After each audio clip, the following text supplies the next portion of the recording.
This is the Rolling with Tay podcast. I'm your host, Tasia, aka Tay, and this is episode 14. And my guest on this episode is Kevin. He's a competitive cyclist, yoga instructor, choreographer. He's also an executive and transformative coach, which he'll explain exactly what that is. Thank you for being a guest. Thank you, Tay, for inviting me. I'm just looking to have fun today. I've been listening to your podcast, so I've been seeing the flow that you have, and why is everyone always having fun on your podcast? So I want to have fun too. Listen, because they're rolling with Tay. They understand. That's it. Right, When you roll right, with me, you're gonna have a good time. right, right. So I'm down. Great. This is random off topic. So I was searching Getty Images, the site where you can search images and videos for your film, for whatever your blogs, whatever. It's a licensing site. Anyway, I'm searching on there for. I think I had to look for like New York City people, and who do I see? Someone who looks familiar. I don't know. I assume that you're on Getty Images. Okay. Because I was like, this man looks really familiar, and it was you. I get around. Okay, all right. That's what's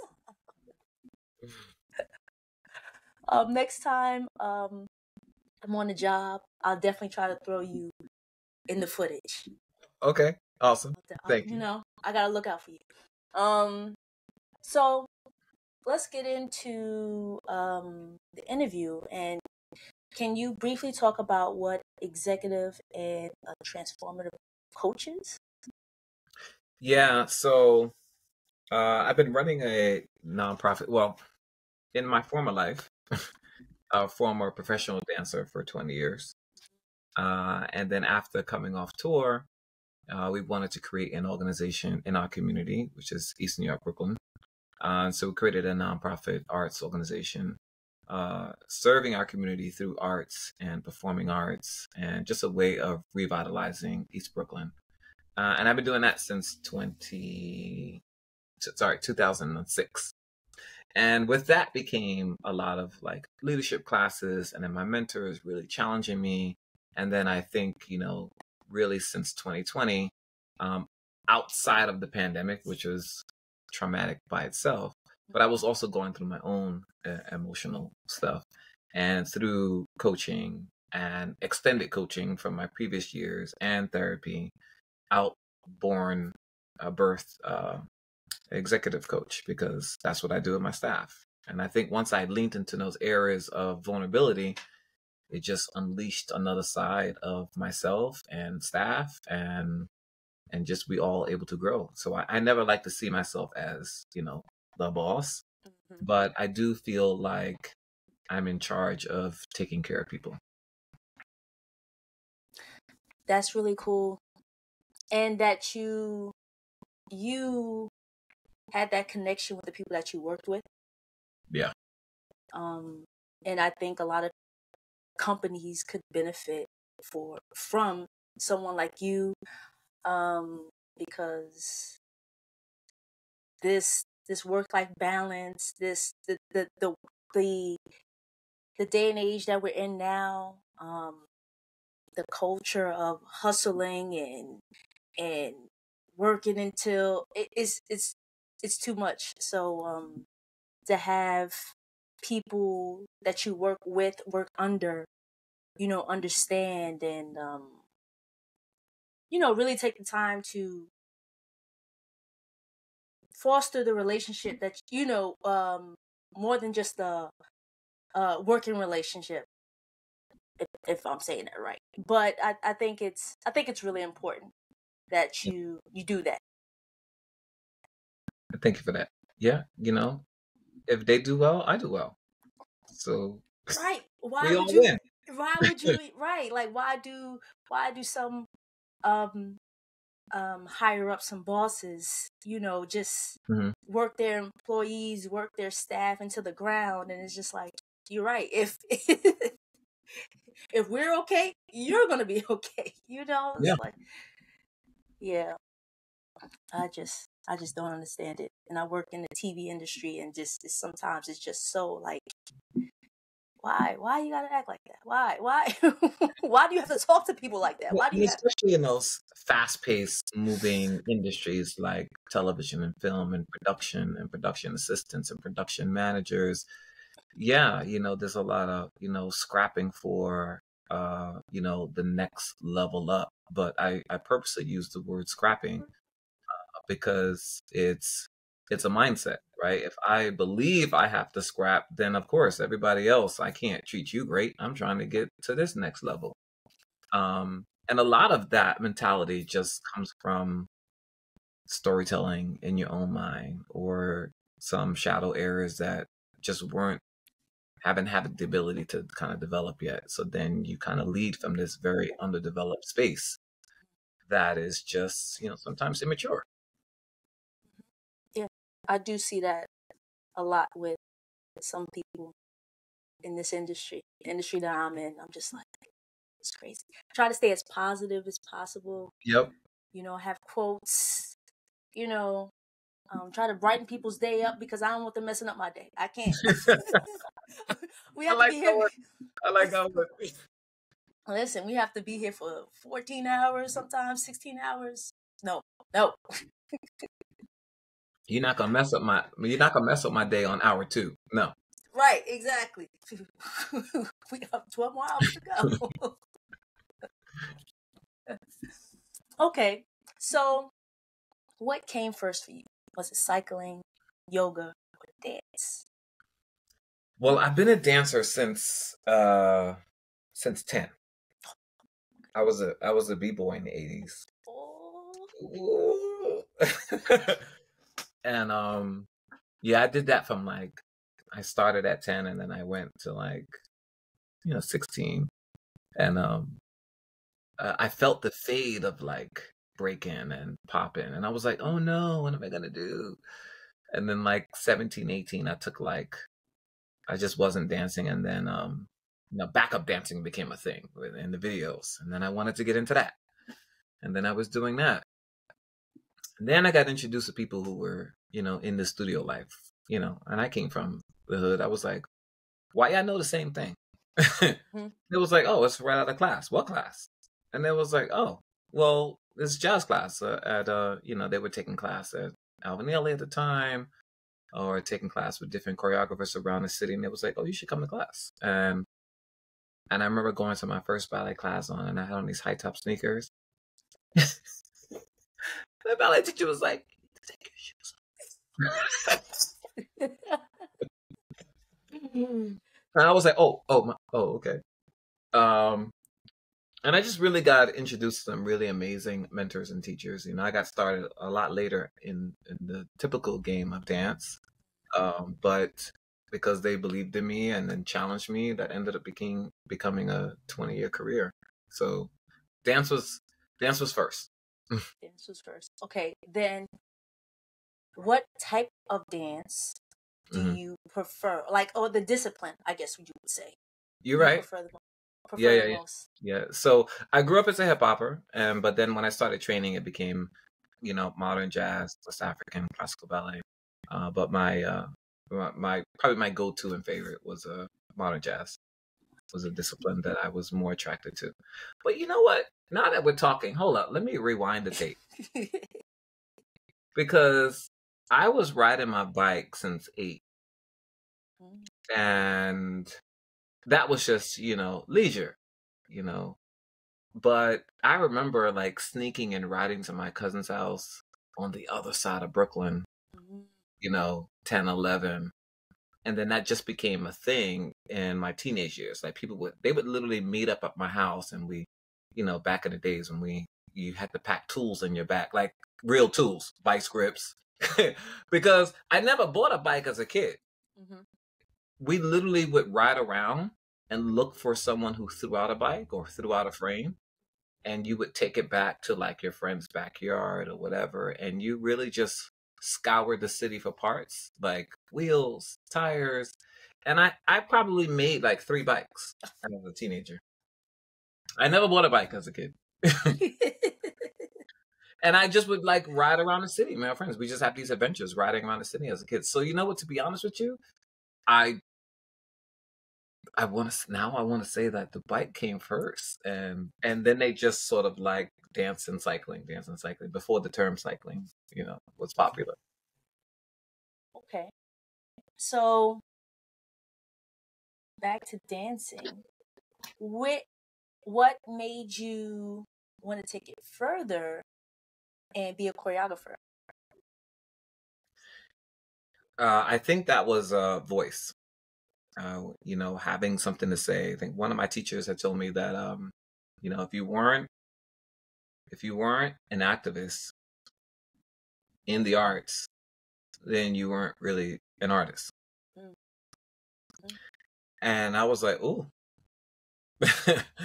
I didn't know what to do with that. I was like, well, I know I have something to say or whatever. And just being under mentorship, you saw the things that became important to you. Or maybe the other way around, you finally gave a moment to the things that were important to you, just didn't give it any space prior to being challenged with that.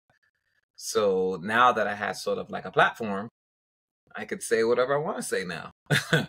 And that became sort of why dance became so relevant. Really a voice for change and community, and something I've always been in love with, but didn't know I was in love with it. I admire you. I admire anyone who can dance. I am a two-step kind of girl. Still dance. I had two-step and a snap, right? That is my thing. And I think I like that because I can do that with anything. Any type of music. It's just like, Right. Okay. Right. We can get this two-step on. Right. Yeah. I don't know. I just wish I had the rhythm. I wish I maybe would have taken it, like my mom would have put me in dance or ballet.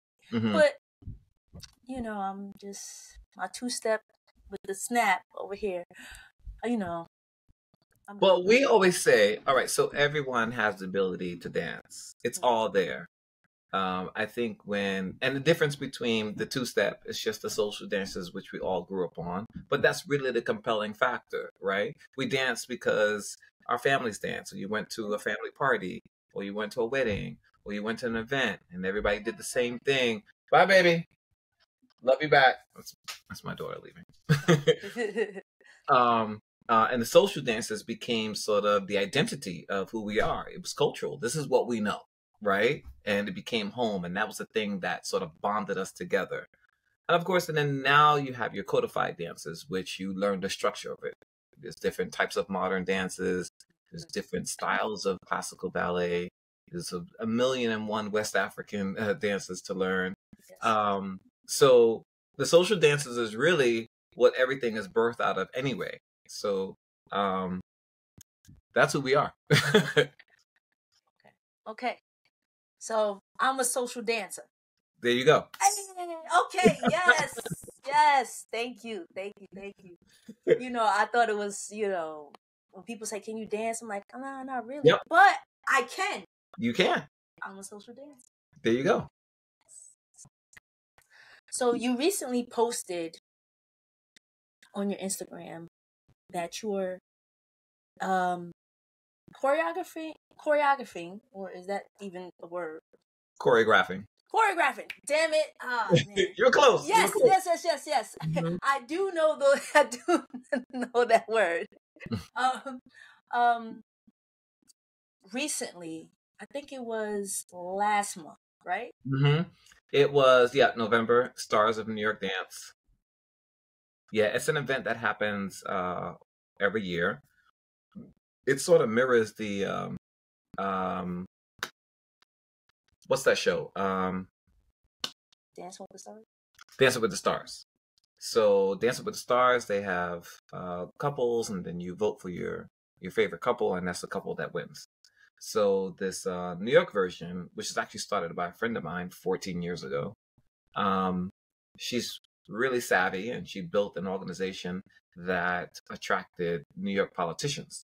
So council member, assemblymen, mayors, and then also entrepreneurs that are in the New York City area. She pairs them up with local choreographers who come from dance organizations in the New York City area.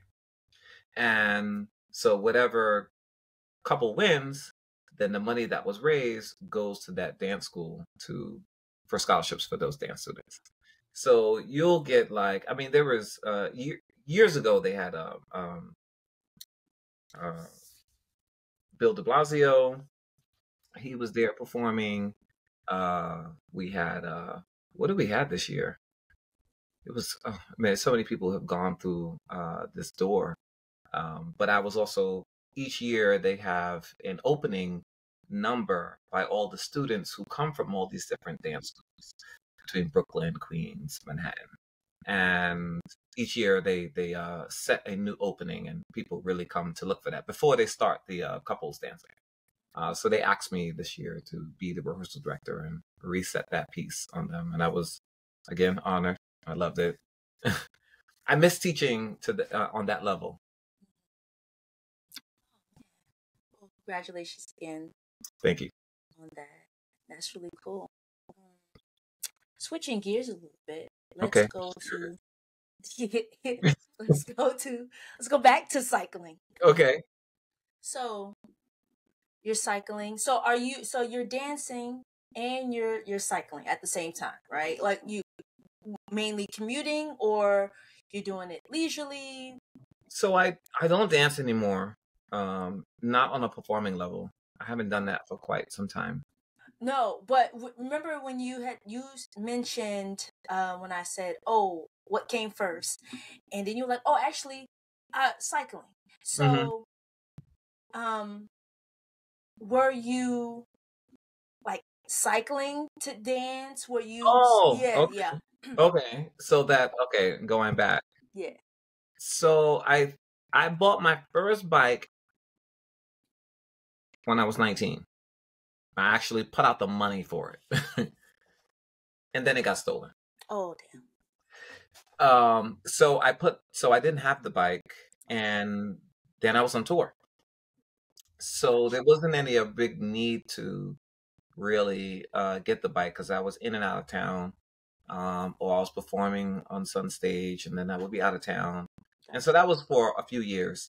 And then I bought a bike off a friend of mine, and then that would take me to rehearsal, or I go to our office that we had many moons ago.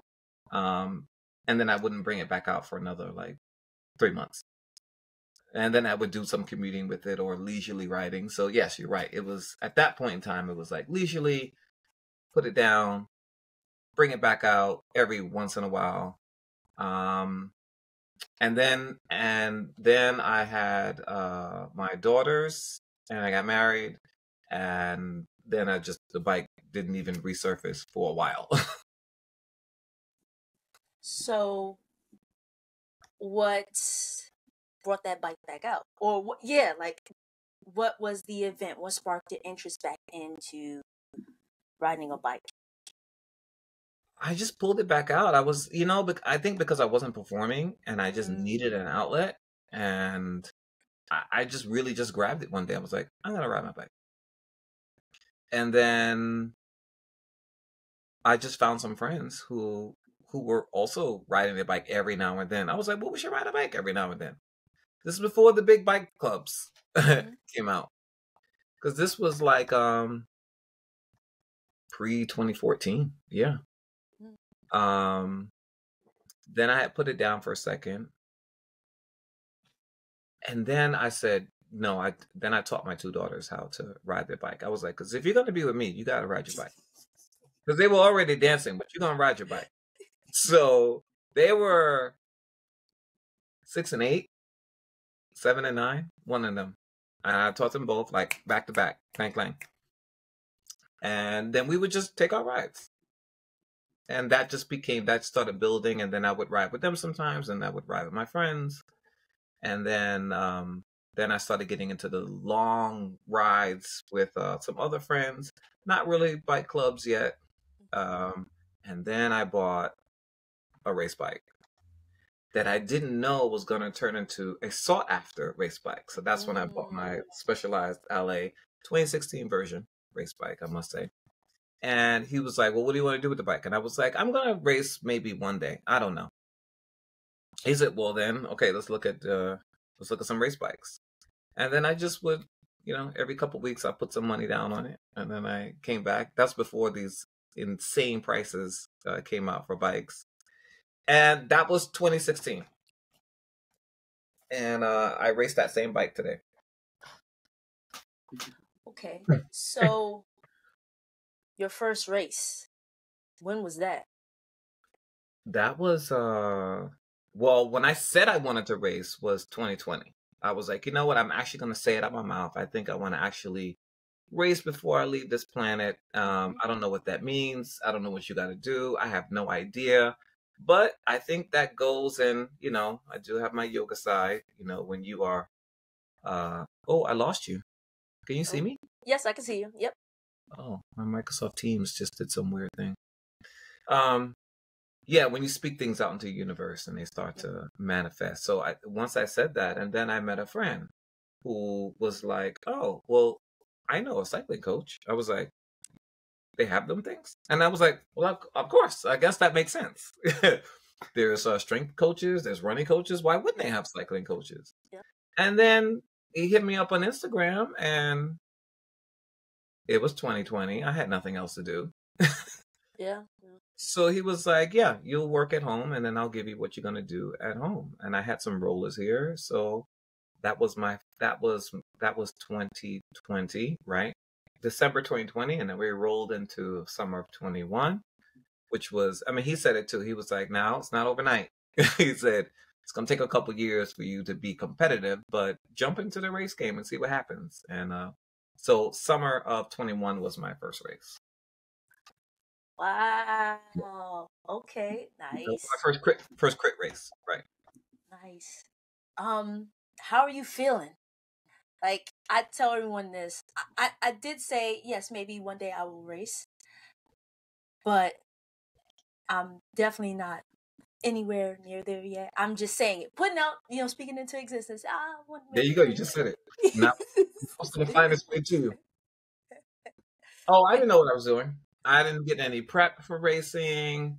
I mean, he was strength building me. He was trying to get my cardio up. He was trying to get my endurance wider.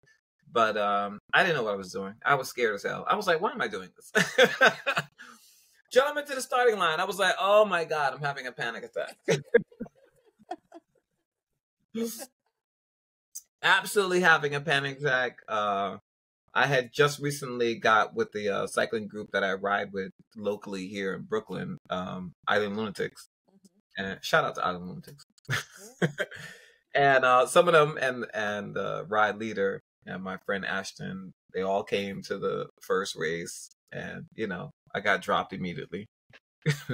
But they say that's what is supposed to happen. Yeah. It's all part of the process. But yeah, it was insanely hard, but I think that's the thing that I was looking for, right? I think once I sort of barreled through some of that emotional stuff, I was looking for, just something that is on the other side. Like, what is on the other side of this energetic wall that sometimes gets placed in front of us through events, trauma, hurt, love, whatever. And I wanted to know what was on the other side. And I guess cycling was that thing to get me on the other side. And then so after that extremely hard thing that I chose to do to myself, I was like, yep, I'm coming back.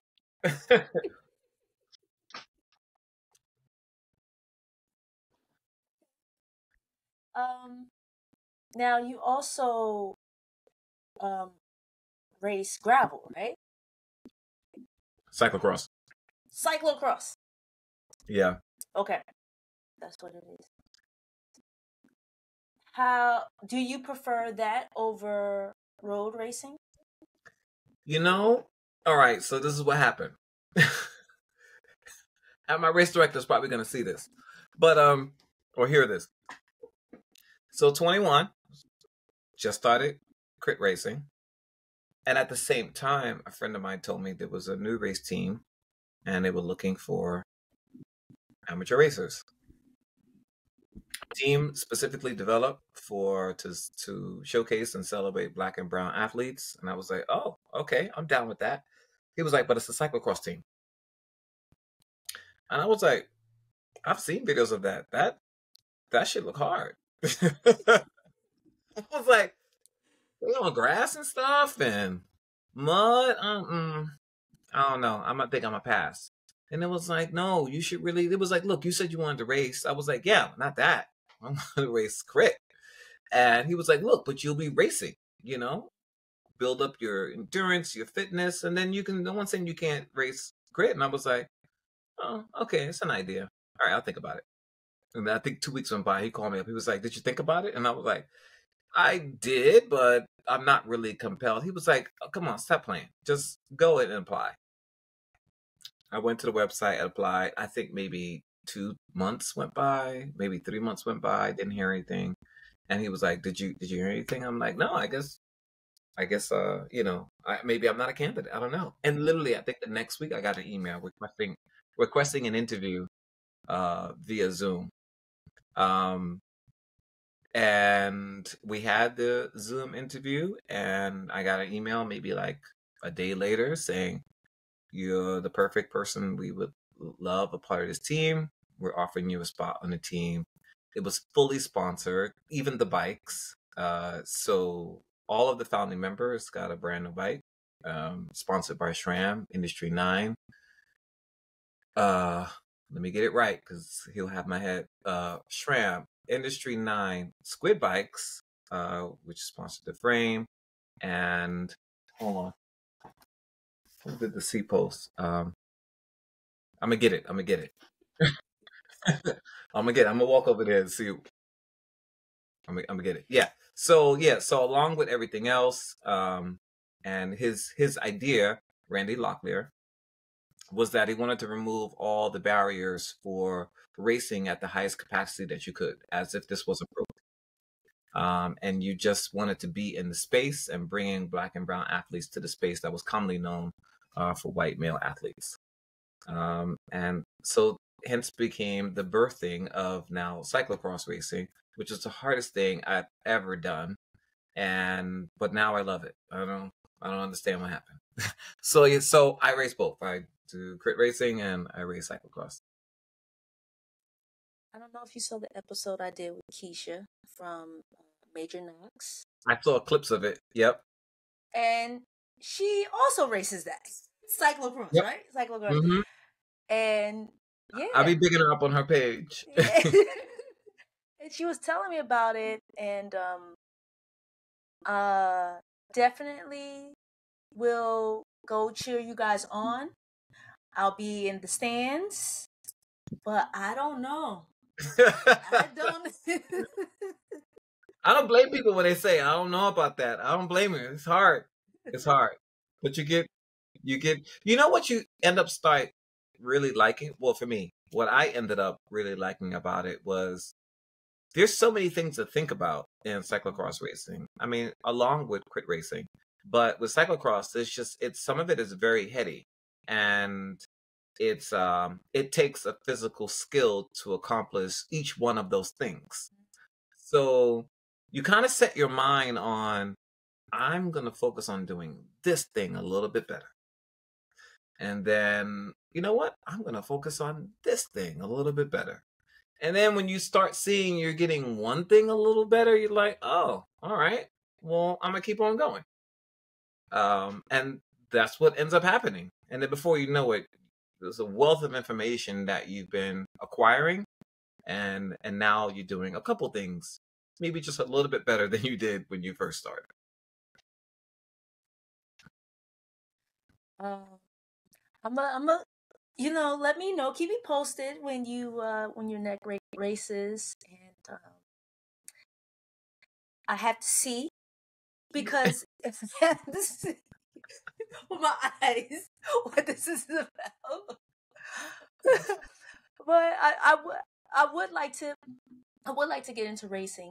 But speaking with you, Keisha, Aja, you all doing other things than crit racing. You know what I'm saying? You're doing other types of racing. So I may feel some type of way about crit racing because it's just my anxiety is just like you know. But maybe there's another form of racing that I can do within the cycling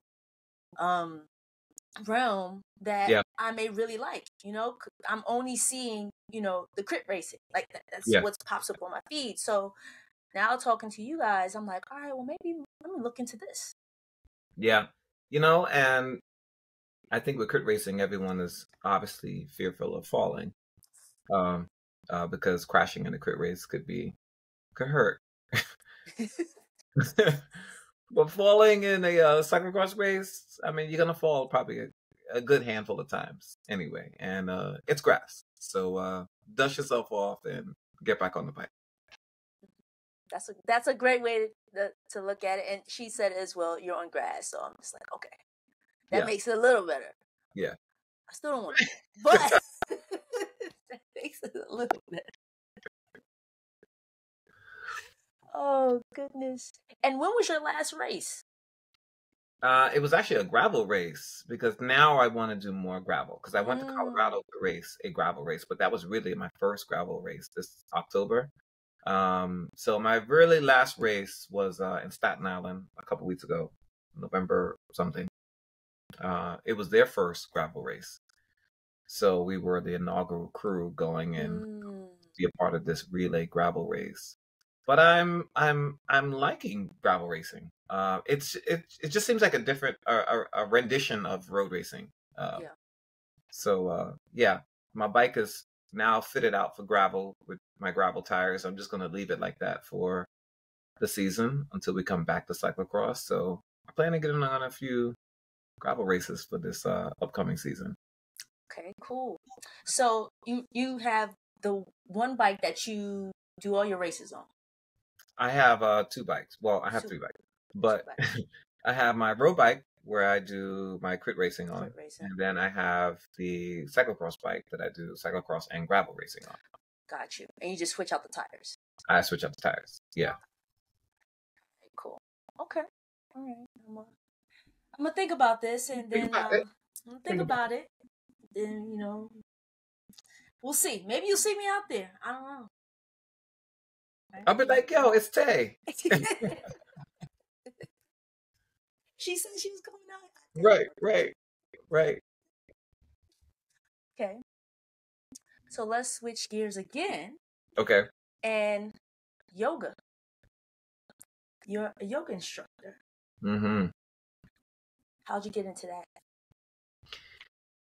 I think they're all just interconnected. I don't think they're separate things. I think they just look like separate things, but they all do the same thing for me. I mean, as a dancer, I've always had to, really work on my body prior to concerts, but we spent so many hours in the studio. And doing your summer intensive, you would be in the dance studio from 8 to 6, Monday through Friday. You're not coming out. It's a job. So, taking yoga was something that I used to do as part of taking care of the body then, and then that kind of went away. But I was looking for like this leadership development camp, workshop, something. And then a friend let me know about this one that was coming up. And I was like, oh, okay, let me look into it. And I applied to it. And then I got in under scholarship. But their form of leadership was teaching you the tools of yoga. And you would learn the tools and be able to use that in your community or work life or family or whatever. It was like, you're going to be certified. You can do whatever you want with your certification. But this is our leadership. This is how we see leadership. Oh, okay. I didn't really plan on that. That seems to be a lot of things I get into. They just kind of like Yeah. happen. But again, this was at the this was 20 this was 20 top of 21, right? So this is still that time of 2020. We're still in the pandemic. I'm still going through my emotional stuff, things that I needed, didn't know I needed, and it just became another resource that I'm like, wow, didn't know I need here. That was a 16-week course. That was really long. Yeah. And but so helpful to set me on a new course of the new version of me. So that's where What's yoga. what's the what's the best thing about yoga? Like, speaking to someone who doesn't take yoga. Well, yes, I have. Let me go back. Wendy, my friend, I don't know if you met her. She's part of Black Girls Do Bike, but she is also a yoga instructor. So I have Oh, gone to I've seen some. her. I've seen her online. I have gone to some of her yoga classes, and I'm like, oh, this is really cool. I should. Whenever she has it, I try to attend. But Hmm. uh, before that, people would say yoga, and I'm like, oh, okay, yeah, and mention hot yoga, and explain what hot yoga meant to me, and I'm just like, what? Like, why do people do the hot yoga? I can understand the regular yoga, but it's like hot yoga. I don't know. Like, what if you could describe yoga in one word? What would it be, or what does it mean to you? If you get what I'm saying. Yeah, I totally get it. I mean, I could spend an hour. I'm I'm gonna make it real short though. I could spend an hour, but to me, it's care.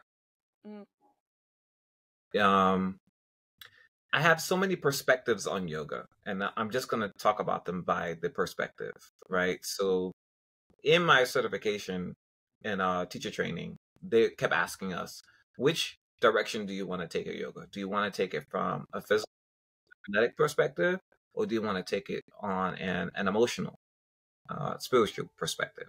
And I share both of those worlds, right? I'm an athlete. I think I understand the athletic world, and I want to do more things to enhance that world. But I also was in a deep need for this emotional liberation.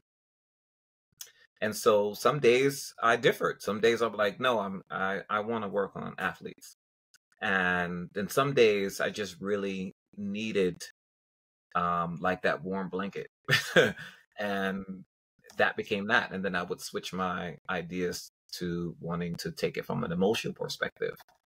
Um, but then somewhere maybe in the middle, like the eighth week, I was like, do I have to choose? Like I really like both perspectives. And it was like, no, you don't. We just keep asking that because we want to see, what keeps changing, from week to week.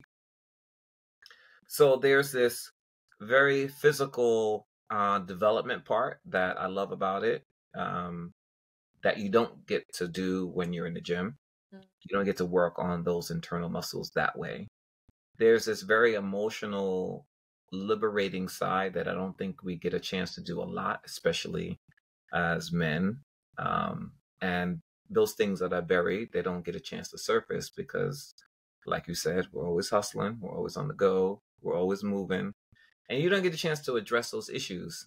And then there is this Black male perspective that I am so for, that I just don't think we have been given the opportunity. Let me say I have been given the opportunity to really dive into some of the deeper thoughts, to allow them to surface, to actually then deal with them.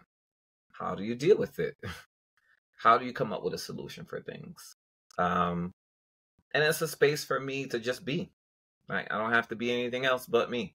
I could just be in that space and play. I tell people all the time, when I get a chance to play when I'm at home, and that's yoga I'm talking about, I feel like I step out of one universe and just into another. And then when it's over is when I come back. So I hope that answered your question. yes, yes. I said that I want to start like in the morning. stretching. I want to do some yoga. Um, and I think it's just like going to Wendy's classes. It's like I felt better afterwards. I'm like, yeah. Yeah. First of all, it was a workout. You're gonna work. I'm like, damn, man.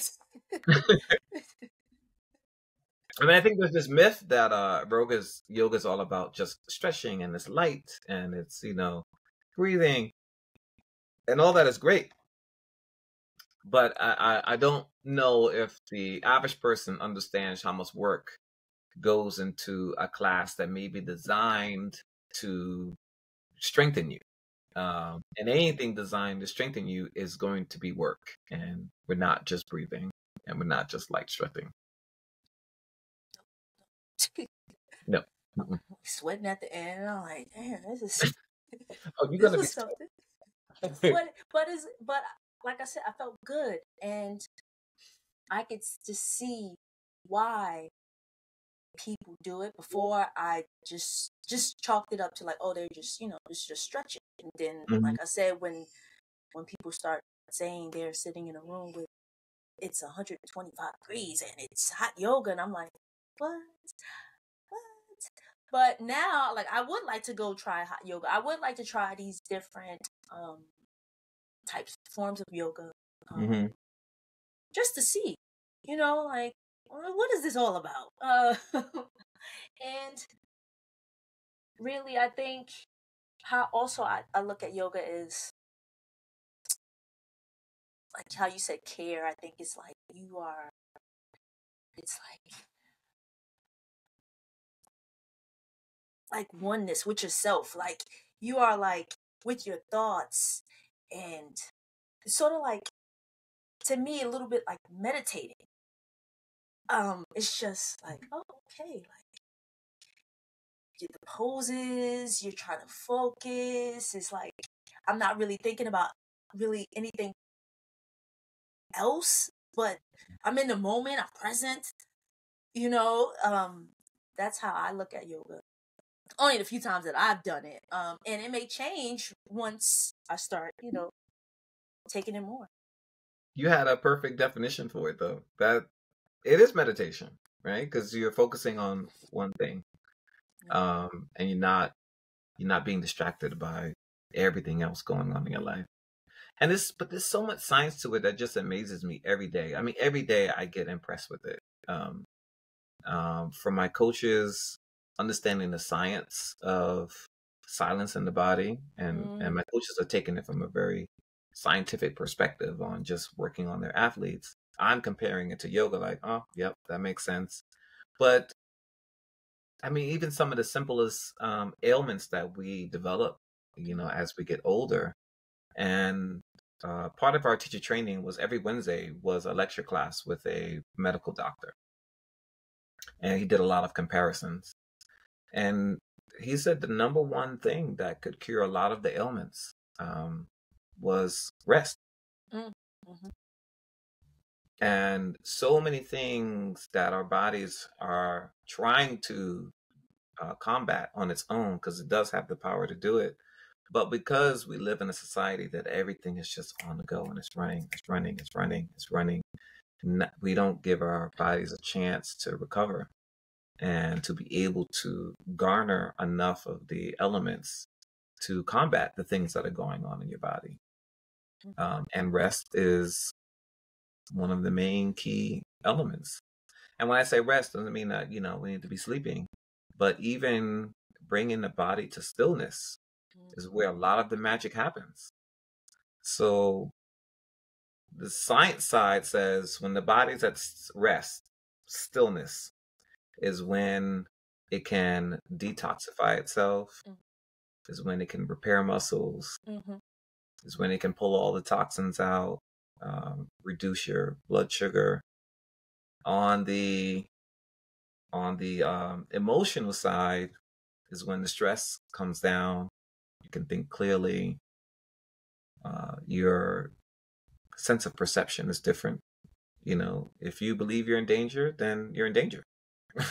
And your body's only going to follow what your mind thinks. So if you're armed up, ready to fight or ready to survive, then your body goes into survival mode. But if you are at rest and you're breathing and oxygen is doing what it's supposed to do, and you're thinking differently, then your body says, okay, you're good to go. Like sometimes I'm saying it in such a simplistic way, not to discredit anyone's life experience, because we all go through our stuff, but perception changes when you are at rest, and things don't look as crazy as it may have if you hadn't. So yeah, I'm impressed with it every day. Yeah. You know, when people say sleep on it, sleep on it. Like you're thinking too much, right? You just Right. You know, like take a minute, sleep on it. right. Yeah. You know, Okay. and yeah, take a walk. You know, just go and just Breathe it out. yeah. that Take a that's breath. it. Come on back after. That's a real thing, Yeah. right? Yeah. I did this observation one time, and this was I have a physical response to it, and then I have this emotional response. And I was getting a end of season massage, and it was a deep tissue massage to break up any scar tissue that I developed during the race season. And she was on my back, and she was like, "Okay, I read your profile. I know you're an athlete, but this is insane." And your back is just like, it's just full of knots. She was like, "Oh my God." She was like, you have to pay more attention when your body's trying to speak to you. She was like, it doesn't speak English, right? You have to be aware. I was like, I feel like I am. I do yoga. Like, it was like, I understand that. And she was like, and you may be on a practice that's habitual, but you still may be missing some things. And then after that, I was like, I thought back to when I first was at the start line, and it happens now, but now I understand it more on purpose. So your bike computer is on your handlebars, and this is like the first times I was at the starting line, and the officials were just doing their speech, and I'm just sitting there watching the computer, watching my heart rate go from like 99 to like 130.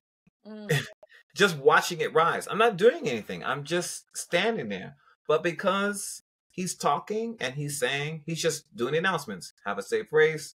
On turn 2, there's a yellow cone there. Be mindful of the cone. He's just giving the instructions. But because my mind knows we're about to go to battle or we need to armor up, then it's telling the body, armor up. And I thought back to that sister for the deep tissue massage.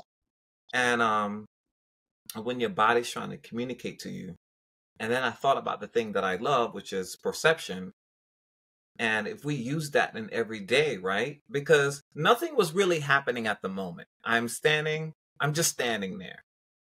But because my mind is perceiving this as a dangerous, or when I say dangerous, it's like armor up. We're about to fight. Yeah. It's like, all right, we're about to fight. Okay.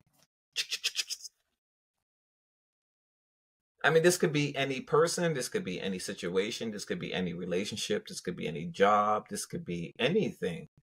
If we say we're about to fight, okay. And I'm using fight lightly, right? But perception is such a thing. And I think that was probably one of the largest lessons that I learned from my yoga practice was perception and how do we see things. I think the other perception or myth is that they think that that especially males in yoga are just like just really light people, very easygoing, nothing really bothers them. And to the majority of the day, that's probably true. But the other side is that I've heard this in jokingly though. They're like, yeah, but can they, can you save the day when it's time? Can you like handle when it's time to handle business? And I think that's a myth right there too, because I think the term of when you got to handle business is I would like to reserve that energy for the people who are underdeveloped. Because if you're ready to confront me for whatever, or if there has to be a confrontation, then you obviously have some growing to do. Mm-hmm. So I'd rather leave that energy for the people who are underdeveloped versus the people who are developed a little bit higher. So I don't need to pull that card. So you may be seeing more of that because maybe we're on the same frequency. But should we not, then maybe I have to turn the card. That's just an offer.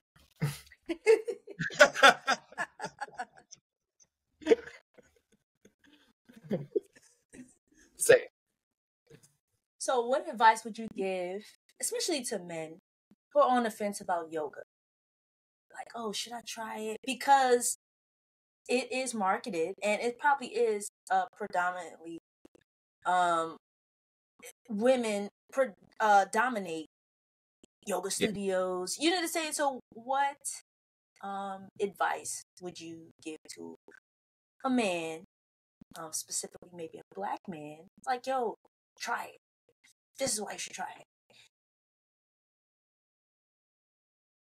I would say, well, from two perspectives, right? Mm-hmm. We all want to work on our bodies. We all want to get stronger. Definitely try yoga to work on some muscles from an internal perspective.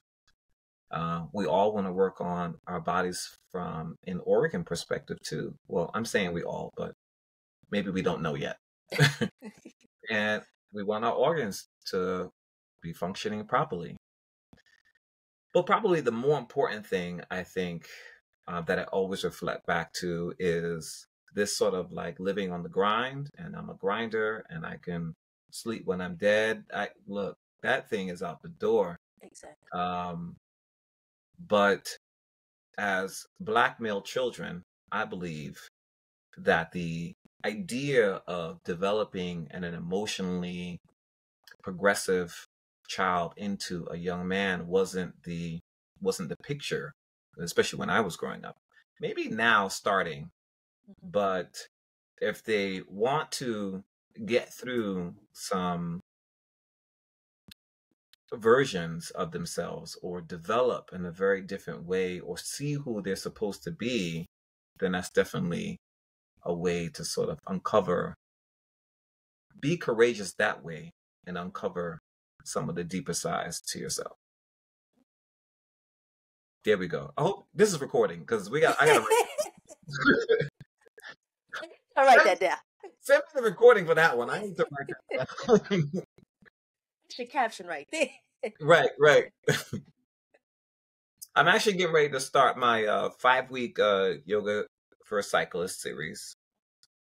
It's going to start in January. I partnered with the Brooklyn Wellness Center in Bedford-Stuyvesant. Bed-Stuy. That's going to start in January. So I'm really going to be pushing for men to come take the class. Everybody's welcome, but I really want my brothers to kind of jump in there and see what this side of taking care of themselves looks like. Yeah, definitely post that. Maybe I'll come out to Brooklyn. I live in the Bronx, so. Ooh, you up there. Up in the Bronx for the people are fresh. There was one DJ. Taking you back. That's going way back. Yeah. And last year you did something with Black Girls Do Bike, right? Oh yeah, we did yoga cyclists for Black Girls Do Bike. I did their 6-week series. Lisa already called me, so we're gonna do that again. So I'll have 2 series going, and I'm gonna do my 5-week series with my Brooklyn folk, and I'll do a 6-week series with people who want to travel up to Manhattan. Probably do the Manhattan. I'll see you there. I'll see you there. I'll try to do the Manhattan one. I don't know about going to Brooklyn. That's really dope that you're doing that, and hope men do go and participate. So, guys, if you're listening, make sure you sign up. Come true. Come true. All right. What advice would you give to inspiring competitive cyclists, whether it be cyclocross, gravel, crit racing, enduro, any type? What advice would you give to? Well, for the record, I'm still an aspiring Ah. competitive cyclist. So, I can only speak from experience. This has probably been my first real season. I think my 21 season was me just jumping in there with a bit of coaching. And then the year 22 was I had a bunch of oral surgeries, so I couldn't even like really finish my training. So when I started the summer of crit racing, I still just getting dropped. But now the 22 into 23, I had a full off season training, and I joined a crit team out of Philly. Right. So wait, let me shout out my two teams because they'll kill me. So crit team out in Philly, SOAR Foundation Racing, SOAR, and an amazing family, and that became my crit life of understanding strategy, and how to exist in the race. And I did a whole season of crit racing, and I absolutely loved it. I'll be back next year. And then my cyclocross family, that would be Team BE, be yourself.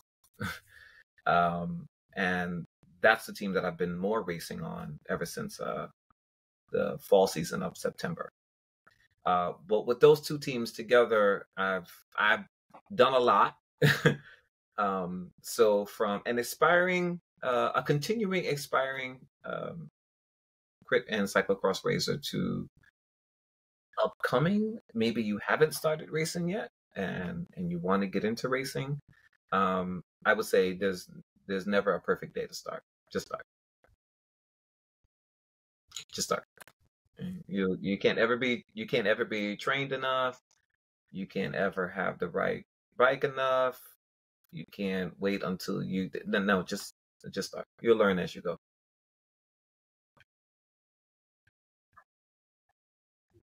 Yep. I didn't really want to give them the credit right there, but Give you the credit, but then I'm just thinking like, just right, do right, it. Just right, just go ahead. Just right. start. Just start. Do you have to be a part of a team for cyclocross? Can I do it as an individual, or is Yeah. it okay? So I can do it as an individual, but would you recommend team joining a team? I would recommend whatever's available to you. Right. So if there are no teams around and you want to start racing, then go ahead and start racing. If you want to search for a team that's in your area, then go ahead and do that, as well, um, because you'll gain a bunch of knowledge there too. But I just don't want people to say, "Well, I can't start until I find a team." Like whatever's available to you. If you know of races that you would like to get into, go ahead, jump in. And then on the way while you're doing it, you want to look for a team and a family to support you. Yeah, I will never turn that down because you'll probably learn even more. I like that. Yeah, just do it. Just go ahead, take that leap.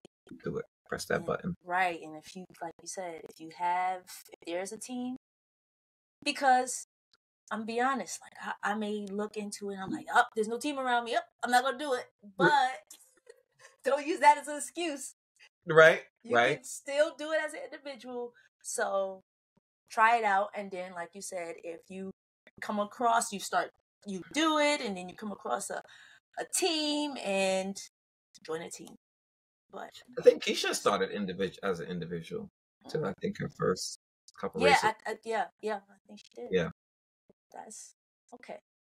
All right. You know what? I'm gonna do some more research. Okay. I'm gonna look into it. Like, okay.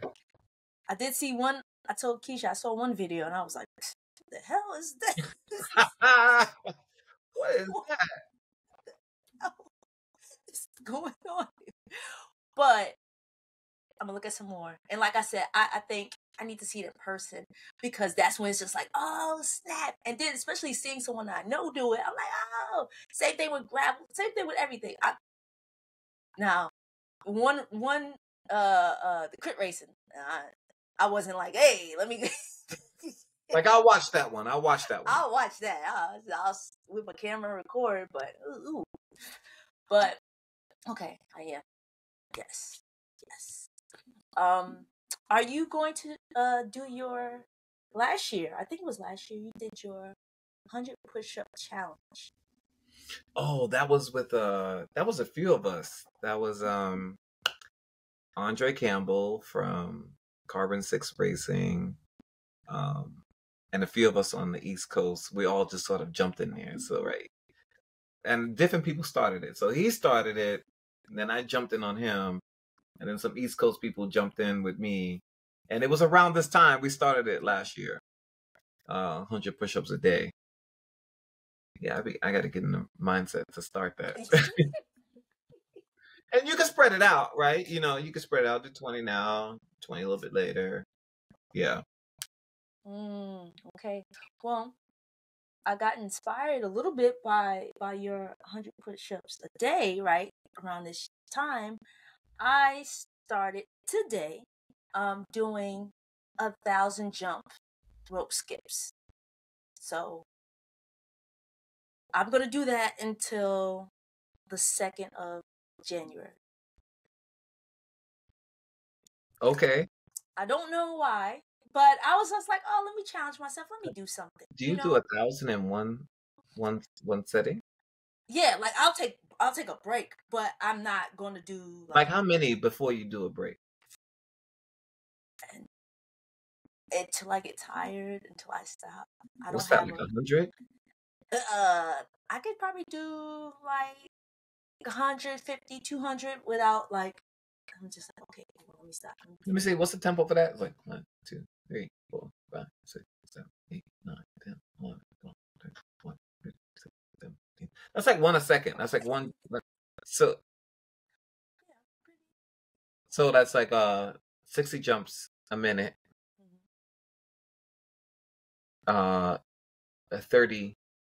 305 minutes.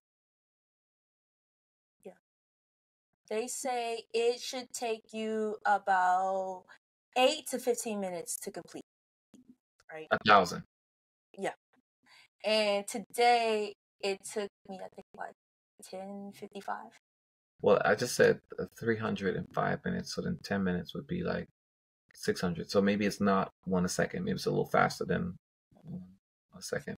Okay, I'm just trying to do the math to see how long does that take. Well, your endurance is high already, so you can start racing.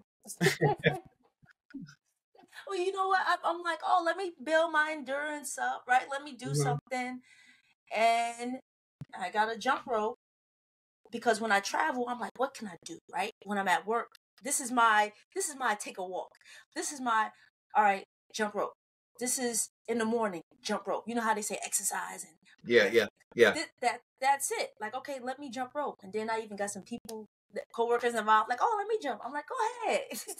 And it's like, to me, it's like how cycling was when I was a kid. It's like how skating was when I was a kid, right? Even though I do that now, it has that same type of effect, the jump rope, because it's like, unless you are working out at a gym, not too many people are jumping rope in an office. So it's like, oh No. yeah, let me jump rope. And it's like, it's great to see. So, I'm like, all right, let me do this for these 14 days. Let's see if I can accomplish it. I'm not gonna lie. I woke up this morning. I was like, yeah, I'm gonna do this thing, and I didn't know the date. I'm thinking next week is New Year, so I was like, I'm like, nope. But I already committed to it. I said it. All right. I'm gonna do it, and so that's my Now, challenge. well, you didn't say yourself you had to do it in one sitting. Right, So I didn't. Right, so I could break it up. you could break it up. I could break it up. I didn't say any. Right, you're right. I didn't. I just said day. Okay. Yeah. Yeah. Right. Okay, now I feel like I gotta start the push-ups again. I'm just saying.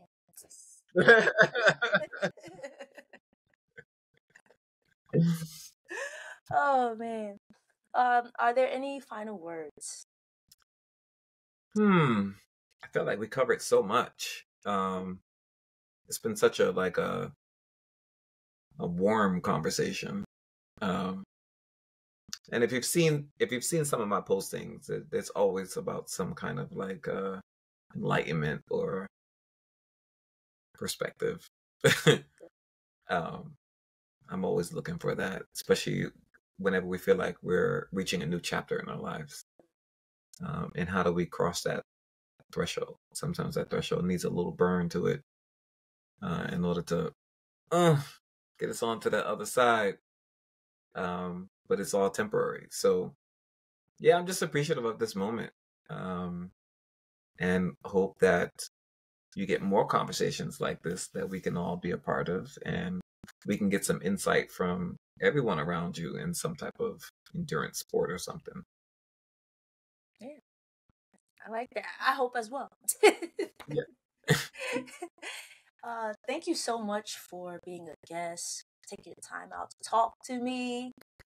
Um, tell me a little bit more about cyclocross racing and yoga, um, and letting me know I'm a social dancer, right? You're a social dancer, right? we all are social dancers. Yes. But I'm telling everybody that now. Like, hey, you know how to dance? Yeah, I'm a social dancer. Yeah, Yeah, I know yeah, how to. right. Yeah. I'll give you a bus stop. Exactly. Oh.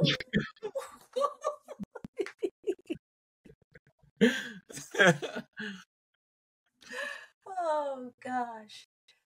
Yeah, that was a good one. Well, thank you again for being a guest. Thank you, Tay. Welcome. This is the Rolling with Tay podcast. I'm your host, Tasia, aka Tay, and thanks for listening and watching.